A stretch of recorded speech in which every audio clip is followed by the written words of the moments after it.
The next day, I was back up in Rachel's studio when Otis came in. That was quite a mess last night. Did you finally get it cleaned up?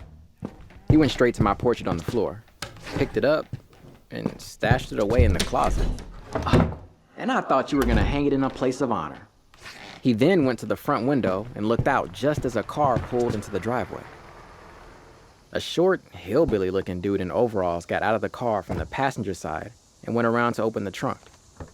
A tall woman, wearing horn-rimmed glasses and a gingham dress, stepped out from the driver's seat. Looks like Jehovah's Witnesses are here. The little guy pulled a suitcase out of the trunk that was just about as big as he was. He struggled with it as he followed the old lady up the steps to the front door. Otis went down to meet him. I went to the top of the stairs and watched as Otis answered the door. Good to see you again, Mr. Hawkins. This here is Madeline Bell, the woman I told you about. Pleased to meet you. The old woman didn't say a word. Glad you could make it down, Mr. Miller. Call me Shorty. Miss Bell? Otis reached out to shake her hand, but she kept them folded together in front of her.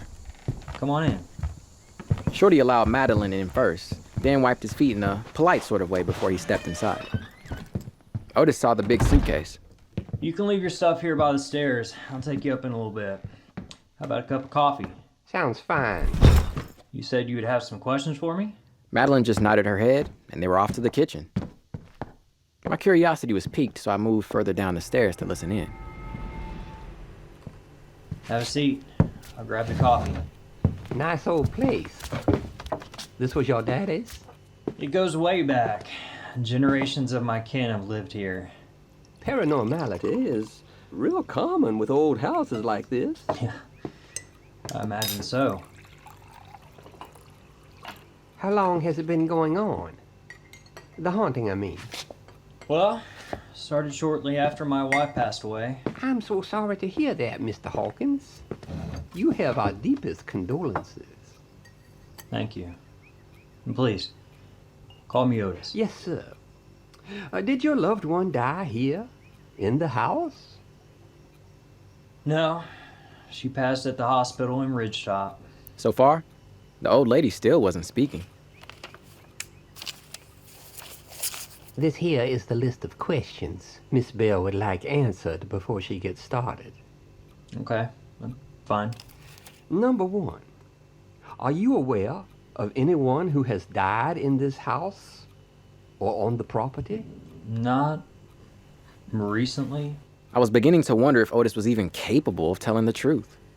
When I was little, they held my granddaddy's funeral right here in the front room. He was born in this house and he died here. Question 2, have you ever killed anyone? Yes, I'm afraid so. I just got home from Vietnam in May. I did my share of fighting. That's understandable. Question 3, has this ghost tried to harm you in any way? Not really. He's a nuisance more than anything. By now, I had made my way down and watched from the kitchen doorway. Madeline took the list out of Shorty's hand and wrote something on it. He? Oh, I think she wants to know if you are sure that the ghost is a man's ghost. Oh, I guess I don't know. Really. I just don't think it's my wife. I don't think she'd treat me the way that it's been acting. Question 4, what have you tried so far to rid your house of the spirit? Well, I tried shooting it with a shotgun and a pistol. Yeah, that didn't work. Just put holes in my wall. Question 5, do you believe this spirit is evil? More ornery than evil. He's constantly causing mischief. And that brings us to question 6. Do you know what this ghost wants? I don't have a fiddler's idea in hell what this thing is after. But I want him gone. Shorty looked at Madeline. She glanced up to the ceiling. Could you take us up now? Sure thing. Follow me. I couldn't resist. Question 7. Did you mortally wound your wife and murder a young man in her studio on the night of August 8th? Old Madeline may have heard me, but if she did, she didn't show it. Shorty grabbed the suitcase and they headed upstairs. Right this way, folks, to Otis's house of lies and deceit. Please, watch your step for smashed guitars and shattered dreams. Shorty finally made it to the top of the stairs with the heavy suitcase. Where would you like it, hon? Old Madeline nodded right to the spot on the floor where my portrait had been laying. So this is why you hid my portrait? You were expecting company. You're a weasel, Otis. I thought I heard glass rattling around in there. Wow, the bottles. We need to stay quiet. It's all tools of her trade. This ought to be good. Madeline began removing bottles from the suitcase and placed them in various spots around the room. Some high, some low. Next, from the suitcase, she took out an old burlap sack, reached inside and pulled out what looked to be short pieces of rope. Each one looked a little different than the next. Them is called smudge sticks. They're made from all different plants and sage. Then she found Rachel's cigarette lighter and began lighting the ends of each smudge stick. She carefully dropped them one by one into the bottles. All sorts of aromas began pouring out. Incense. You got any stronger herbs in that sack? Like a moth drawn to a flame, I followed her around the room trying to identify what each scent was. The colorful bottles with smoke rising set a mystical mood. That smells like cedar. Dig that. That one's sage.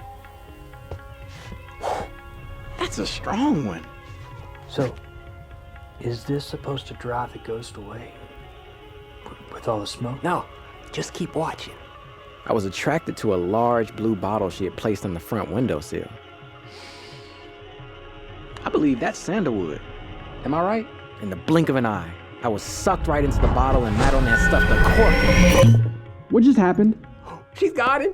She's got him. Oh. Wait a minute. You expect me to believe that she just trapped a ghost in a bottle?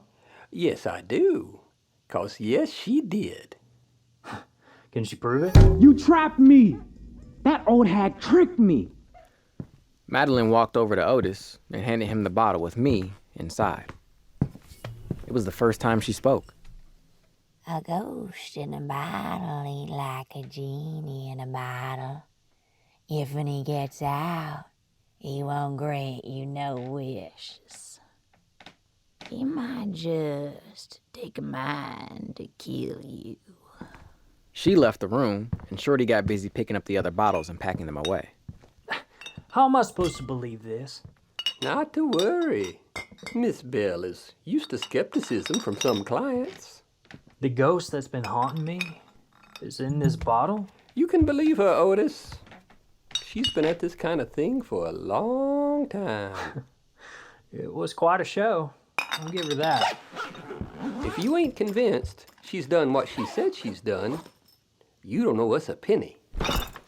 No, it's okay. Like I said, it was quite a show. You two earn your pay. 25. Here you go. I am much obliged. If you ever need any more help bottling fine spirits, you just let us know. I sure will. It wasn't just the smell of incense that got a hold of me. Some bigger magic had lured me into that bottle. Yeah, anyway, I fell for it. Otis had me and was taking me downstairs. Not the outhouse.